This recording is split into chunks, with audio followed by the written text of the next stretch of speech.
vamos a hacer una suerte de juego de las diferencias, comparando un poco el Trump que va a asumir el 20 de enero próximo con el Trump que asumía hace ya 8 años, el 20 de enero de 2017.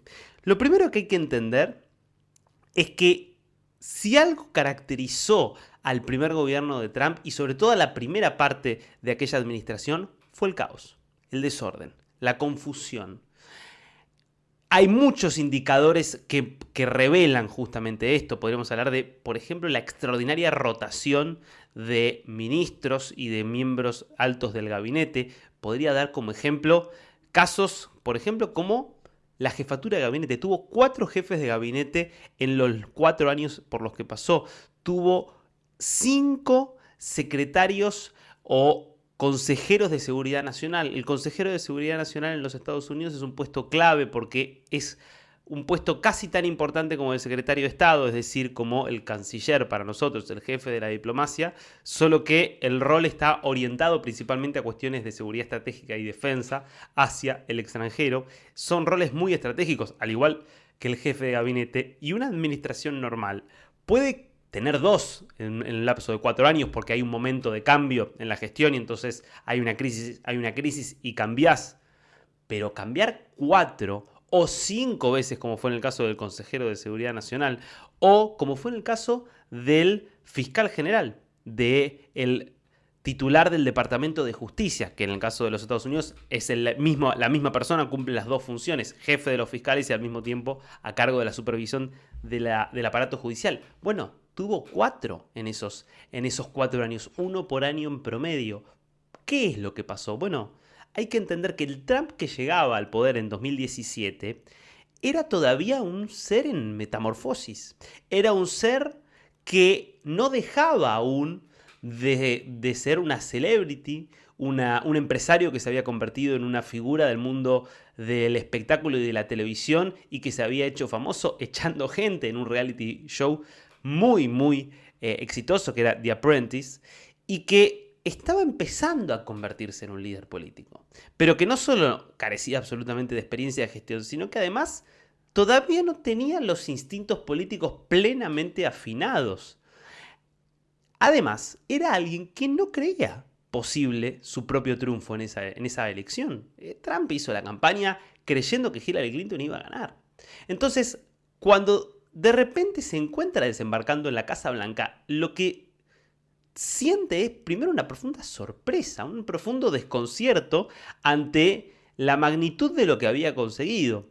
De hecho, hay una curiosidad que habla también incluso hasta de las prioridades que tenía. En el sentido de que lo primero que hizo, una de las primeras cosas que hizo cuando llegó a la Casa Blanca fue cambiar el color de las cortinas. Estaba fijándose en esas cosas. Le cambió el color a las cortinas, habitualmente azules, por el dorado, ese dorado sobrecargado que tanto le gusta a Donald Trump en todas las decoraciones, en sus edificios, en sus torres. No solo estaba sorprendido, sino que hay que entender también que él partía de un profundo rechazo y de un profundo desconocimiento de esa maquinaria compleja que es Washington, D.C., donde se toman las grandes decisiones del mundo político y del mundo de la administración federal en los Estados Unidos. Hay un dato que es muy fuerte y es que Trump, en sus primeros 70 años de vida, hoy tiene 78, en sus primeros 70 años de vida, solamente había visitado 17 veces la ciudad de Washington. Él era un hombre de Nueva York, con un gusto particular por el estado de la Florida, que terminaría luego adoptando. No le gustaba Washington, D.C. Entonces, no sabía muy bien qué era lo que quería hacer. Tenía un instinto y una hoja de ruta muy vaga que había planteado durante la campaña y que había sido un poco la guía que lo había llevado a la Casa Blanca, pero no tenía muy definido cómo hacerlo. Y como si fuera poco, en parte también por ese desconocimiento y por ese rechazo al mundo de la política y de Washington, D.C., en su primer equipo, él se rodea de muchísima gente del mundo del empresariado. Muchos de sus altos mandos vienen del mundo de las empresas, del mundo de las finanzas. Hay algunos generales, por ejemplo, que vienen del ejército, pero que tampoco eran políticos experimentados. Y tiene muy pocos, insisto, políticos de carrera.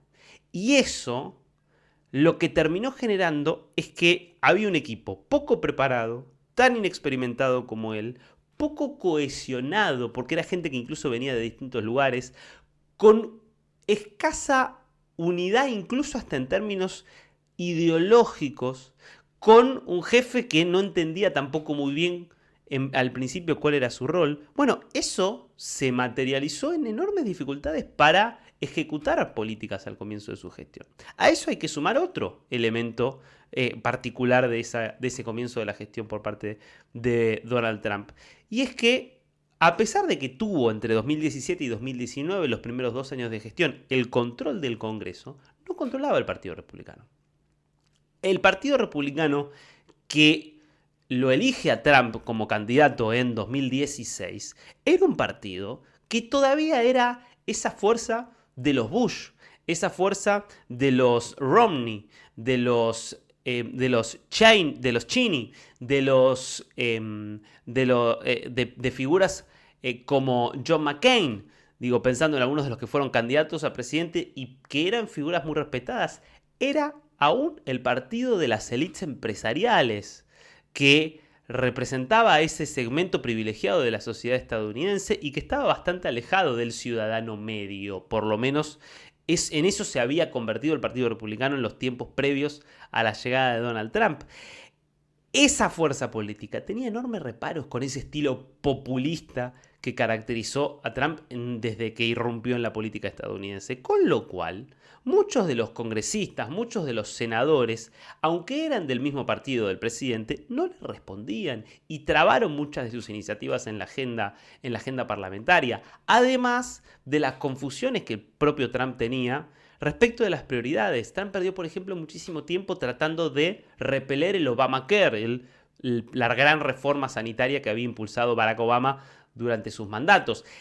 Y la verdad es que trató de reemplazar el Obamacare sin tener un plan alternativo, con lo cual perdió muchísimo tiempo en el Parlamento en esas discusiones que llevaron a la nada. Todo eso explica que haya sido una administración caótica, desordenada, con problemas de gestión bastante claros, con problemas en los nombramientos. Lo notable de esa experiencia Trump es que, a pesar de todo eso, fue bastante exitosa si uno mira los resultados, al menos en términos de los propios objetivos que se había planteado y de las pretensiones de aquellos que lo votaron. Pensemos que es una administración que en el plano económico se termina yendo con una economía que, por lo menos en los primeros 3 años, hasta que estalla la pandemia, en febrero-marzo de 2020, estaba creciendo de forma sólida. Logró Trump hacer una reforma fiscal muy ambiciosa que fue una muy fuerte rebaja de impuestos. Estamos hablando de las reformas fiscales más ambiciosas realizadas por Estados Unidos en su historia reciente.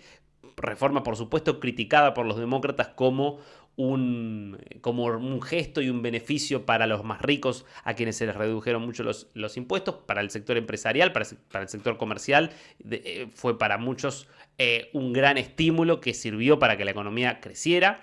Y de hecho, de la mano de parte de esas reformas, el desempleo cayó a niveles récord. Recordemos que Trump en febrero de 2020, justamente antes de que empezaran las restricciones por el COVID-19, había llegado el desempleo a 3,5%, la cifra más baja en muchas décadas en Estados Unidos. El salario real, lo hemos contado, creció de forma sostenida en los 4 años de mandato, en todos los segmentos de la sociedad, entre los más ricos y también entre los más pobres. Entonces, estamos ante una gestión que tuvo varios éxitos en el plano económico. Claro, después llegó la pandemia, por supuesto, y el desempleo creció y el malestar social creció y se vio la forma, en muchos casos, tan errática y por momentos, habría que decir, hasta casi demencial con la cual la administración Trump manejó la pandemia, y eso explica que haya perdido las elecciones después contra Biden. Ahora bien, incluso si miráramos otros elementos más allá de la economía, la política exterior, efectivamente hubo cosas bastante eficaces. Se llegaron a los acuerdos de Abraham que permitieron la paz entre Israel y algunos países de Oriente Medio. Se evitó una promesa de campaña que era iniciar nuevos conflictos bélicos. Se logró reducir de forma bastante considerable el ingreso de inmigrantes de manera irregular, que era también uno de los compromisos con los cuales había asumido, por más que no pudo cumplir con la construcción del famoso muro, que siempre tuvo más de eslogan y de fantasía que de realidad. Quiero decir, tuvo algunos logros concretos que, mirados retrospectivamente por los votantes estadounidenses, fueron premiados sobre todo al contrastarlos con los 4 años de Biden, que para la mayoría de los estadounidenses fueron 4 años de retroceso. Ahora bien, insisto, esos logros no significan que no haya habido problemas muy claros de gestión al comienzo.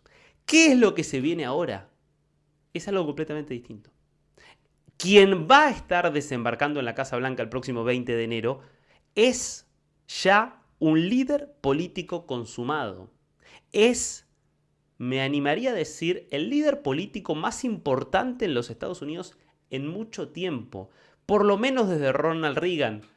Probablemente su influencia supere a lo de Ronald Reagan. Y esto es algo objetivo, no es una valoración, porque para muchos es influyente por el daño que le ha causado a Estados Unidos. Para otros es influyente por lo bien que le ha hecho. Lo que no se puede discutir es la influencia. Estamos hablando de alguien que va a haber logrado en 2028, cuando llegue el próximo ciclo electoral, haber dominado la política estadounidense durante 12 años. Durante 12 años va a haber conseguido que todo gire en torno a él en la política de los Estados Unidos.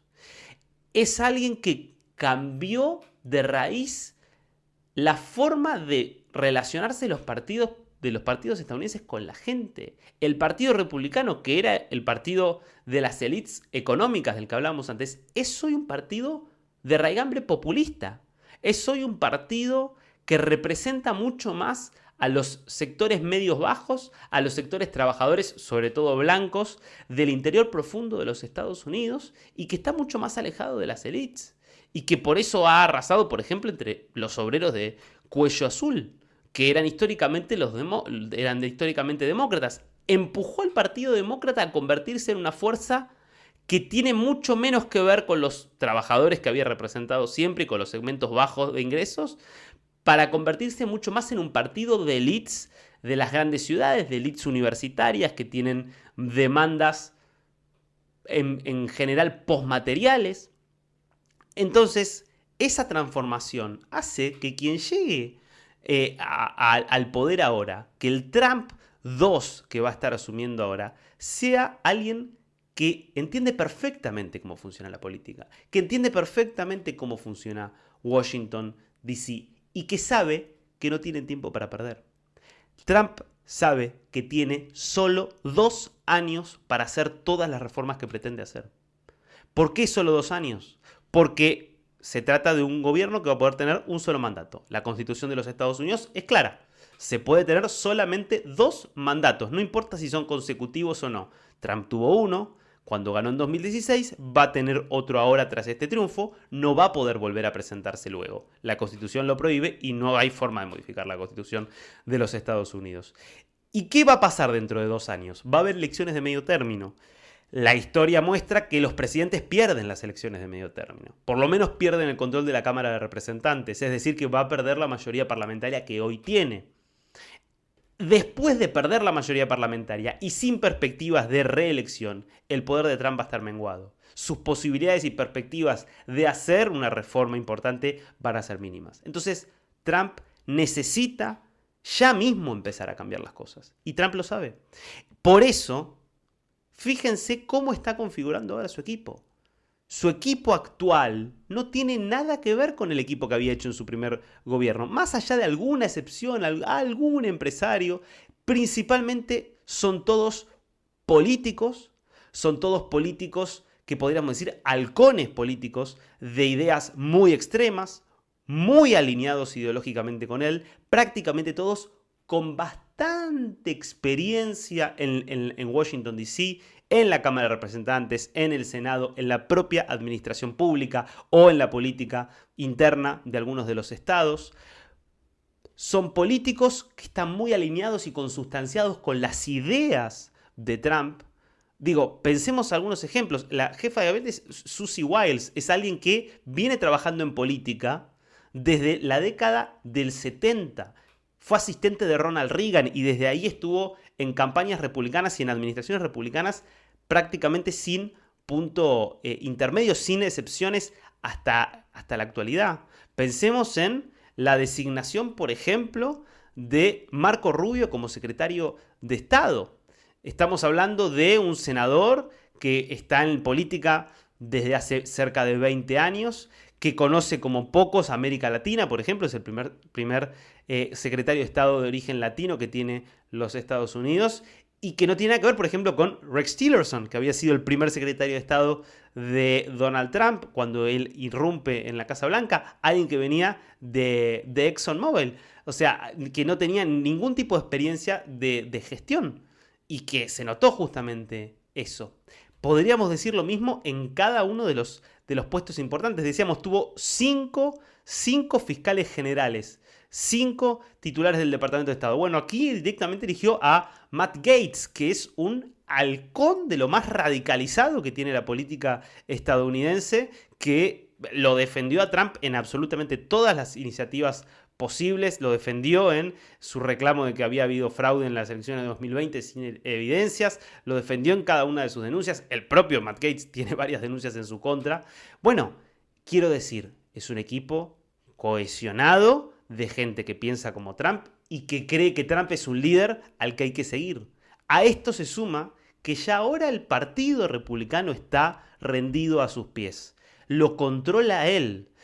Las distintas figuras, lo decíamos, los Cheney, por ejemplo, los Bush, los Romney, todos esos fueron expulsados del Partido Republicano.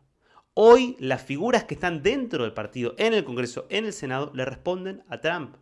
Trump está pidiéndoles a los senadores, y es muy posible que haya algo que se lo den, un mecanismo para que se aceleren todos los procesos de selección y de aprobación de las propuestas para cargos ministeriales por parte del presidente. De los 4.000 cargos que tiene que elegir Trump, 1.000 tienen que tener el aval del Senado. Bueno, lo que quiere Trump es un mecanismo para que esas avales puedan llegar de forma express, mucho más rápido, para que el 20 de enero mismo él pueda tener todos los funcionarios en sus cargos y empezando a gestionar, a firmar y a emitir órdenes. Estamos hablando que además tiene el aval de la Corte Suprema, porque la Corte Suprema, como sabemos, tiene una mayoría conservadora de 6-3. Dentro de los 9 jueces, 6 son conservadores, están alineados en muchos sentidos con el pensamiento de Donald Trump. 3, de hecho, de esos 6 fueron elegidos por él mismo. Eso también le permite aspirar a hacer cambios importantes. Entonces, va a haber muchos cambios y va a haber mucha velocidad en los próximos meses. Eso no tiene nada que ver con lo que ocurrió en 2016. ¿Y qué va a tratar? Bueno, obviamente lo primero va a ser la migración. Seguramente va a haber una política migratoria que no hayamos visto antes, mucho más dura. Ha puesto ahí a Tom Homan como el zar de la frontera, alguien que también viene con muchísima experiencia en ese rubro, estuvo vinculado a la frontera y al control migratorio en la gestión anterior del propio Trump, y es un absoluto halcón, muy, muy duro en su propuesta de control fronterizo y su propuesta sobre todo de llegar a un proceso de deportación masiva de personas. Es algo que va a avanzar. Cuando Trump habla de la desregulación masiva que quiere hacer y el apoyo aquí en Elon Musk como jefe del departamento de eficiencia gubernamental, aunque esté por fuera de la estructura gubernamental este departamento, estamos hablando realmente de quizás que avance Trump hacia la mayor desregulación en la historia reciente de los Estados Unidos, con muchas agencias federales que van a dejar de existir o que van a haber reducido su papel. Cuando hablamos, por ejemplo, del impacto sobre, por ejemplo, la política comercial de los Estados Unidos, bueno, vamos a ver realmente políticas de aranceles muy fuerte contra muchos de los competidores de los Estados Unidos, con las consecuencias que eso puede tener para el mundo en términos de una guerra comercial y de que haya una apreciación, por ejemplo, del dólar muy fuerte. Vamos, insisto, a una política acelerada de transformaciones profundas de un líder que tiene el respaldo político, que tiene el know-how y que tiene las condiciones para llevar adelante una de las mayores reformas que hayamos visto en los Estados Unidos en tiempos recientes. Lo que se viene, señores, y señoras, es un cambio muy importante en los Estados Unidos. No sabemos si sus efectos van a ser positivos o van a ser negativos. De lo que no podemos dudar es que se van a sentir en todo el mundo.